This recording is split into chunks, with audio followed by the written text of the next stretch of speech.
That one we should be able to pull out really easy. How lovely's not that easy. We're going to have to woodshed on that a little bit. Then the La Formosa, it's also a little difficult too, but we have lost some kids, so we're going to read the names of the kids that we've lost. And if you know of any that, we'll mention them in a minute, if you know of somebody that I did not get, I know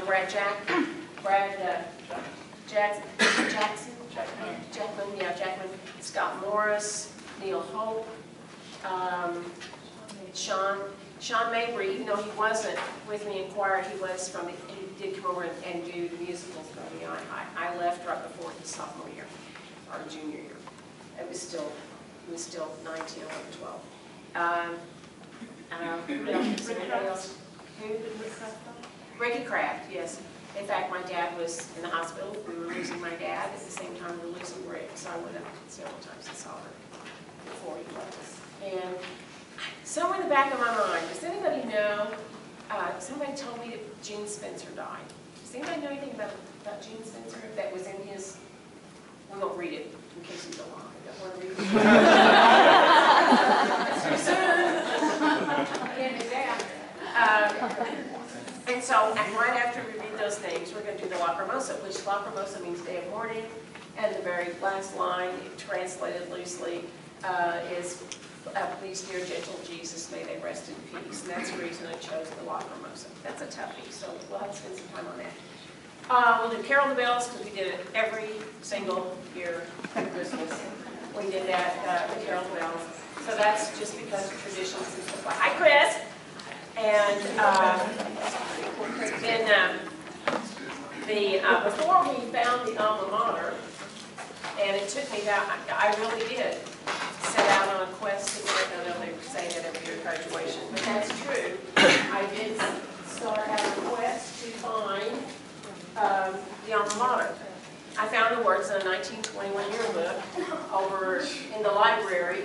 They had all, they had all yearbooks. Well, again, I just figured that nobody knew. I mean, I checked over at the Ad Center, and I knew that usually somewhere they put the alma mater in front of yearbooks or someplace. And sure enough, that's where I found it. And there's hi, Vance. Hello. No one can now. You'll always have your original last name, girls. I'm sorry. So we're going to do the alma mater, and some of you that were here the first 2 or 3 years will have to learn that, because when I finally found it, then I had to find the music, found the words, had to find the music, and Mr. Doug Henderson was using it in color guard. I didn't know the story. It's Columbia University, Wisconsin. Anyway, it's their school song. They took an old tune, and it's down under by Kaluga, Gentle Waters. The university sits on top of the lake, on the edge of the lake, and you can see the complete Kaluga. That's their school song, and now hundreds of schools use that tune. But the first time we did it, the movie Dirty Dancing came out. Now, I had done my concerts for a long time, and this Vinyasa came running and said, how come we're not doing this all the time? And I said, well, it took me a long time to find it, and I just started doing it at the end of our concerts. She said, we're doing it on every assembly and whatever. Well, that movie had just come out, and you could hear the snickers all through the student body when we sang that. That's from Dirty Dancing. So we kind of waited until we graduated that group. and then you start doing everything. Student council meetings everywhere, and it became a tradition. So there's the tradition. Then we're going to one show that we had, that Mr. Newby wanted to do, and I kept telling him, no, we can't do it, we can't do it, we can't do it. Because probably the hardest 2 parts ever to be sung on Broadway are from West Side Story. And I'll have to admit to you now, which I never would admit to you until this point, because now I'm old and you won't be mean to me.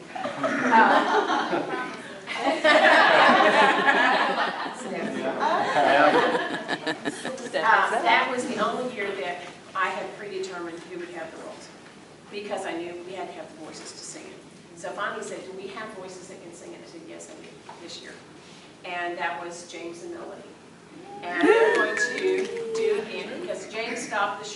all 3 nights. Yep. And so you never got the chance to hear that. I mean, literally, they would not stop clapping until he took another bow. So he's going to be Maria, and it's exciting.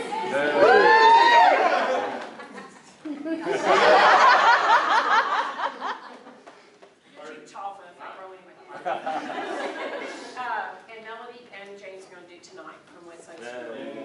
You should have a chance to do these beautiful voices. So she's just getting over surgery, some sinus surgery. I'm so thrilled that she can sing. I was going to have another duet that was probably the best I'd ever had. Was But I said no. Kelly Wells. It's Kelly Wells and Ashley Alexander. And they were going to come do the flower song that they did at state contest. I mean, at state contest, the judge just threw down his pencil and said, "I've been waiting for 3 days to hear something like this." And it was just phenomenal. Of course, they went on a major in music. Well, I got this little message on Facebook. It's somewhere, I have the best news and the worst news in the whole world. It was from Ashley. She said, the worst news is I can't come. And I know Kelly and I were going to sing the duet for you. But the good news is that I'm having a baby right about then. And so about 3 weeks ago, she had a little baby boy, and pictures are adorable. And but just too far to come from Texas with a 3-week-old and nursing a 3-week-old and trying to get up there. Just wasn't going to work. So that beautiful duet was what we were going to do. And then from representing our Washington trips and Boston trips, those were major events that came along, and some of you didn't get to be a part of that. But the first year we went, memorable because the day we left was the bombing of the Murrah building in Oklahoma City.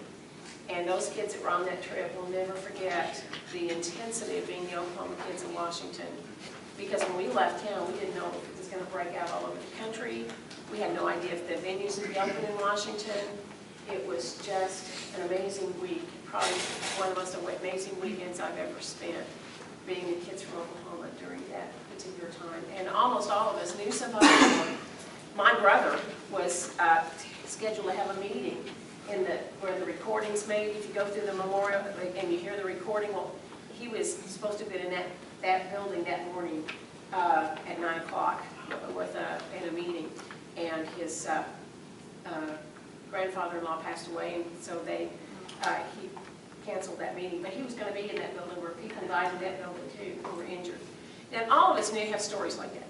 So we're going to do that medley. It's not that easy, but we do have we're going to do it with a CD. But the front part has the singers with it, and they'll help us whip through that. I help a little bit. So let's do a little warming up here. Elmore? Yeah.